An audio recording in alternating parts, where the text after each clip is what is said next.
양공주, 미군들을 상대로 하는 매춘부 양갈보를 양공주라 했다.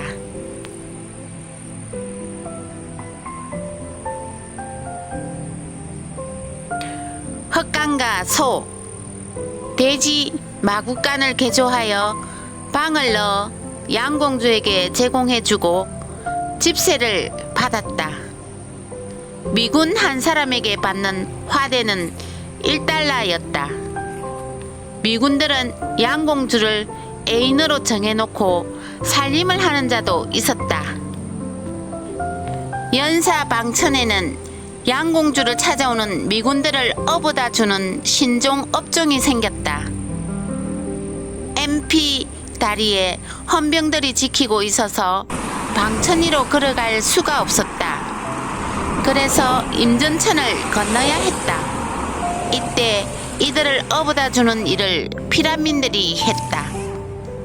매춘의 호객 행위에 속한 것이다. 이동용 발전기까지 동원되어 밤에는 판자촌이 불야성 같았다.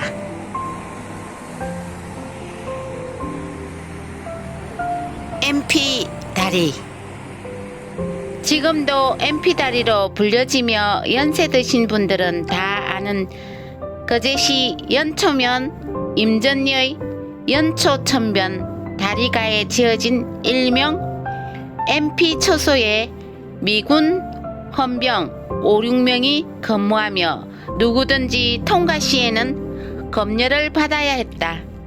그들의 키는 전봇대처럼 컸는데 지금도 그곳을 지날 때마다 어릴 적 각인된 당시의 위험스런 분위기를 종종 느낄 때가 있다. 연초중학교 제8회 졸업생 옥지영님의 6.25의 비극 속에 기억나는 학교 주변의 그 시절 이야기 중에서 포로 수용소로 가기 위한 입구, MP 헌병 초소가 있던 곳이지에.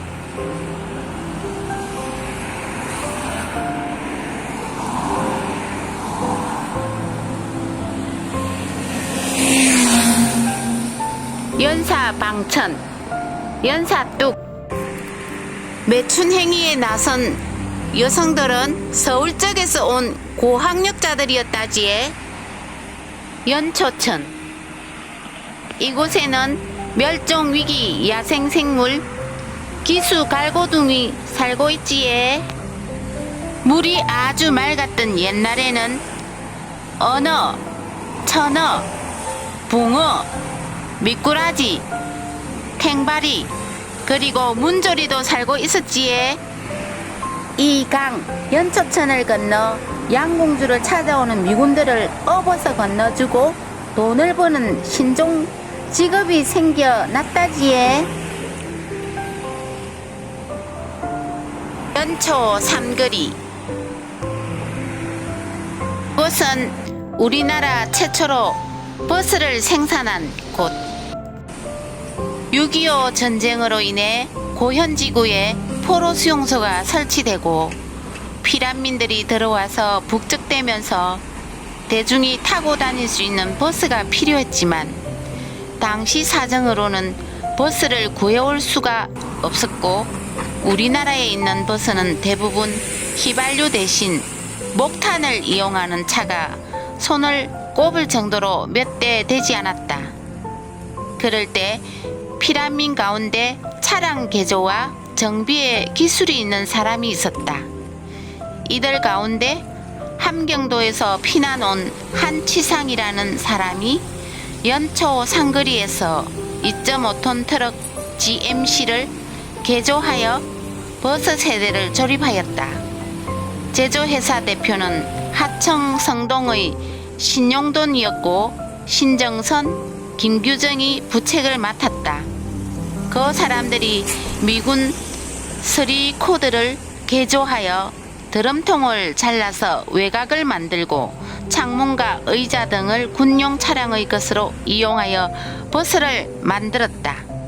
탈 수 있는 인원은 빽빽하게 타면 겨우 30여 명 정도 탈 수 있었다. 이 버스는 장성포에서 하청 장모까지 운행했다. 부증기 버스였다. 이때 연초 사람으로는 유일하게 효촌 출신 옥평수, 지금은 양산 거주, 버스 회사에 근무를 했다. 그리고 연초면 소재지 문씨 상의 주인이 문우수 씨가 용접 기술사로 버스 제작에 동참했다는 설도 있다.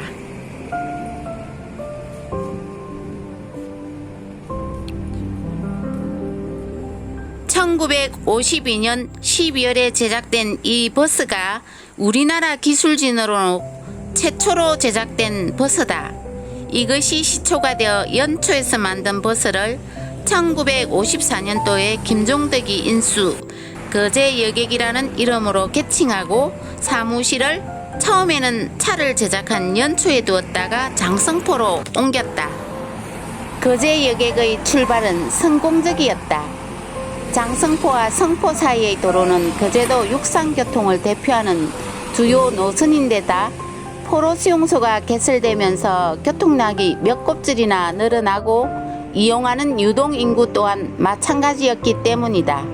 거제 1호는 오전 8시 정각 연초 상거리 차고를 출발함으로써 운행에 들어가 장성포와 성포 간을 하루 3차례 왕복하고 마지막 회차에 성포를 출발해 중간 지점인 연초까지 와서 차고에 드는 곳으로 하루 운행을 끝냈다. 탑승객은 언제나 만원이었으며 날이 갈수록 점점 늘어나는 고무적인 추세를 보였다. 사무실 임덕현의 금고에는 끊임없이 돈이 들어와 쌓였고 그 돈은 오후가 되면 연초지서 옆에 있는 장성포 금융조합 분점에 꼬박꼬박 입금되었다. 이대로 가면 머자나 거제도에서 제일 가는 부자 되겠는걸? 혼자 희희낙낙하며 가슴이 부푼 덕현은 곧 거제 2호 제작에 착수했다.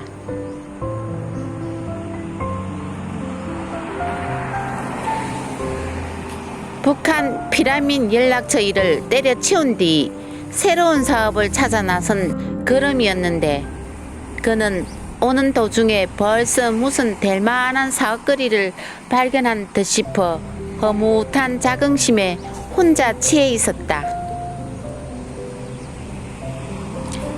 역시 이 림드퀸이의 머리 하나는 알아줘야 해. 척 하면 척. 한번 썩 둘러보면 제 발로 내 주머니에 들어올 돈이 보인다니까. 역시 난 타고난 사업가야. 자, 기근 그리고 돈 버는 건 나중 일이고 우선 어디 좀 들어가야겠지. 을 두리번거리던 덕현의 눈에 문득 간판 하나가 들어왔다. 2층 구조인 엉성한 목조 건물의 아래층 출입문 위에 붙어있는 빅토리 다방이란 널빤지 간판이었다. 우선 저기 들어가서 숨이나 좀 돌리고. 덕현은 이렇게 생각하며 그 다방에 다가가 문을 밀었다. 맨 먼저 그를 반긴 것은 축은기 레코드에서 흘러나오는 여자 가수의 애절한 유행가였고 파리만 날리다가 모처럼의 손님을 본 마담의 상냥한 인사는 그 다음이었다. 열대평이나 될까 말까한 다방 안은 집기들이나 장식이 의외로 깔끔하고 정돈되어 있다는 느낌을 주었다. 이거 장성포에 있는 다방보다도 괜찮구만 기래. 바람이 솔솔 들어오는 창가 자리에 가서 소파에 엉덩이를 털썩 내던지며 짐짓 들으라는 듯이 말했다. 안녕하세요. 장성포에서 오신 모양이죠. 마담이 따라와서 맞은편에 앉으며 말을 붙였다. 토박이 말씨도 이북 피라민 말씨도 아닌 표준어투였다. 볼륨 있는 몸매를 오렌지색 계통의 양장으로 감춘 듯 만듯한 30대였고 스글스글한 인상이 호감을 주었다. 이 시장에 다방 여기 한 군데 뿐임둥? 덕현이 묻자 마담은 턱짓으로 서쪽을 가리키며 대답했다. 저쪽에 하나 더 있지만 여기 비하면 시설도 서비스도 많이 떨어져요. 이 다방이 시설도 서비스도 훨씬 낫다? 그럼요. 길인데 와 이리 손님이 없지비? 이럴 때도 있죠. 항상 붐비면 떼돈 벌게요. 그리고 이맘때면 시장 사람들 다 한창 바쁠 시간이에요.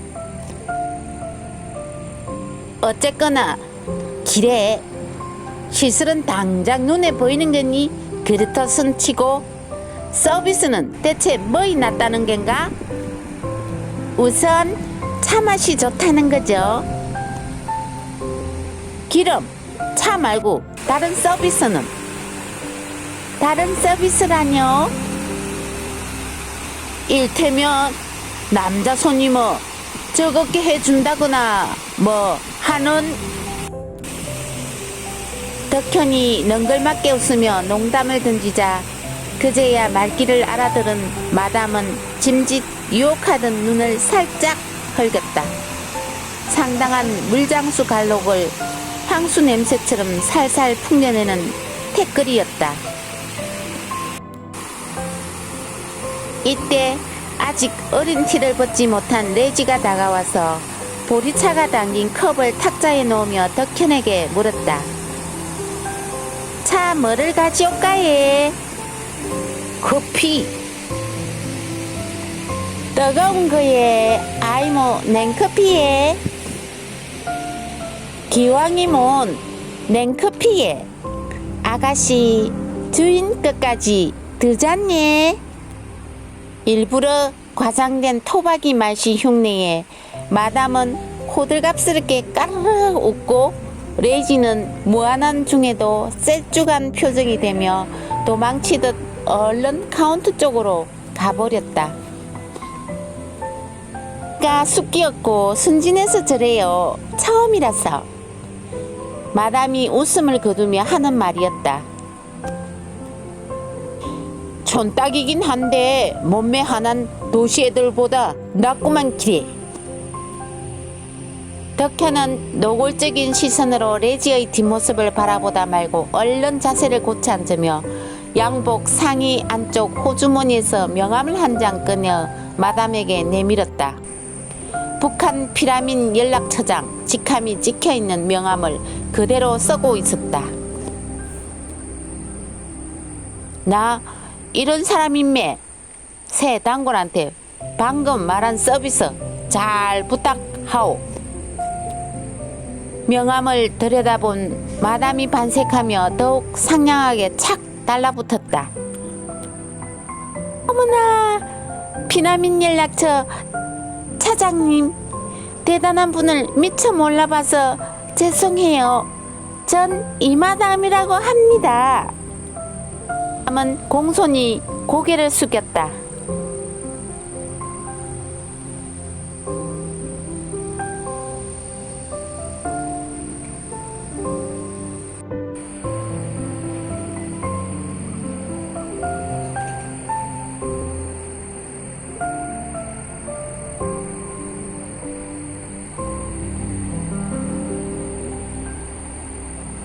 프로수용소 지구 소개 이후에 양키 시장은 연초면 죽토리 1153-4번지 일대 연초 면사무소 연초 초등학교 앞 효촌 다리에서부터 재건 중학교 있는 곳까지 펼쳐져 있었다. 양키 시장이 서게 된 동기는 피라민들이 정착하면서 이들이 미군을 상대로 시작한 매춘 사업과 군용품 유출 사업이 호황을 이루자 지역 사람들도 따라 나섰다. 처음 보는 양담배, 커피, 비누, 양주, 각종 통조림, 군용옷, 사지 등 모든 군수품이 너무나 신기했고 고귀한 물건들이었다.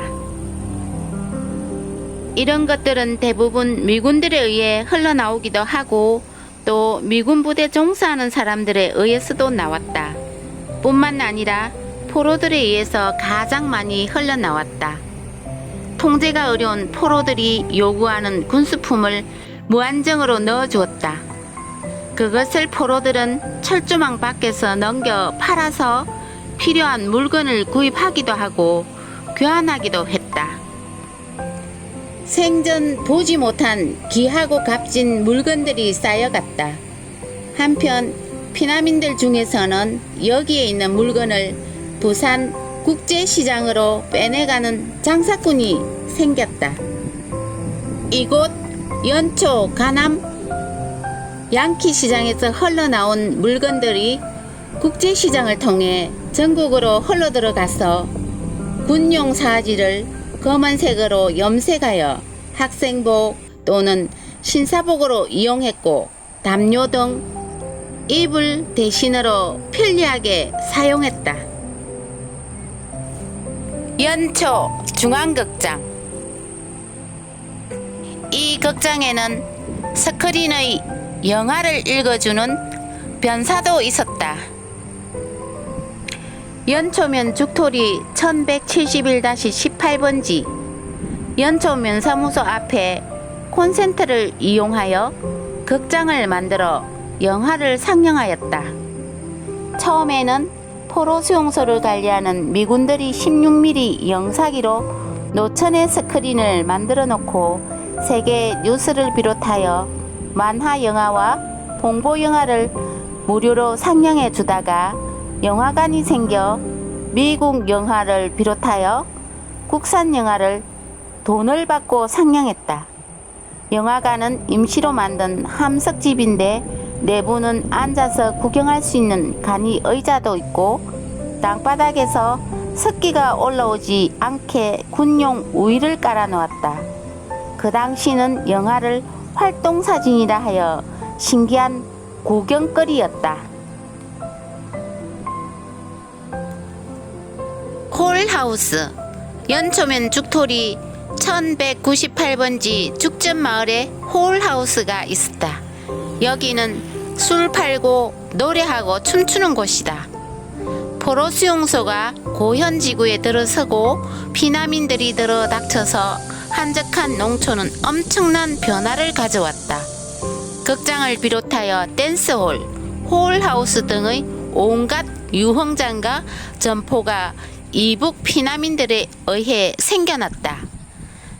발전기를 이용한 희양찬란한 네온불이 불야성을 이루었다. 대도시 못지않을 정도로 달라졌다. 엄청난 발전을 가져왔다.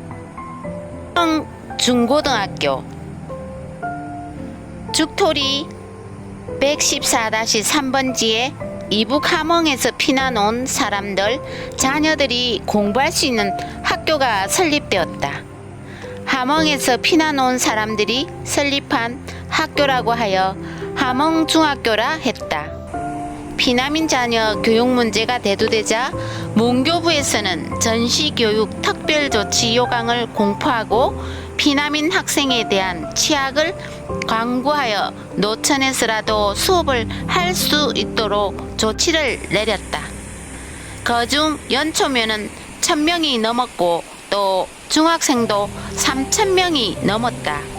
그래서 문교부에서 하청중학교, 거제중학교, 해성중학교에 배치하고 둔덕에는 대강중학교, 연초에는 함흥중학교가 설립되었고 이에 따라 함흥고등학교도 생겼다. 연초 항공학교. 연초 항공학교는 연초면 죽토리 1198번지 일대에 천막을 치고 1952년도에 개교하였다. 이 지점은 죽전 개고지 마을 앞 연초천 근방이다. 이곳 일대에 이북에서 피난 온 사람들이 피난민 학생들을 대상으로 항공에 대한 교육을 시키기 위해서 항공학교를 그들 스스로가 만들었다. 이 밖에도 문화적 충격이라 할 만한 시설들이 들어섰는데 연초 목욕탕, 우유 배급소, 202 공병대대, 탄약창고, 쓰레기 집화장, 보건진료소, 상이용사회관, 그리고 송정리에 공동묘지도 생겼다. 물이 좋은 연초천을 이용 콩나물 공장도 2개나 생겼다. 전쟁이 맺어준 특별한 인연도 있지에. 1960년대 우리나라 대표 저음가수 나하나의 사랑을 부른 송민도 가수와 그분의 아드님 서동원 가수는 피라늘과 거제도 연초와 인연을 맺은 분들이지에. 초등학교 2학년 때 짝꿍이었던 풀빵장수 할머니의 손자 장재환과 화만 나면 38선 문 열어다오, 나 이북 갈래요 하며 고함을 치던 우리 반 친구 검순이의 어머니. 살아서 고향에 못 가고 죽어서 우리 동네 굴재봉에 묻혔지에. 길이의 독서.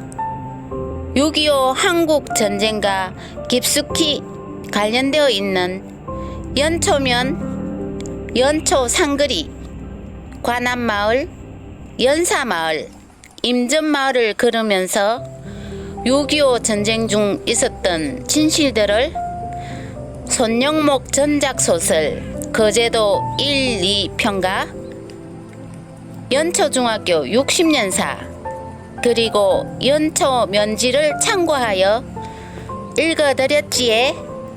감사합니다.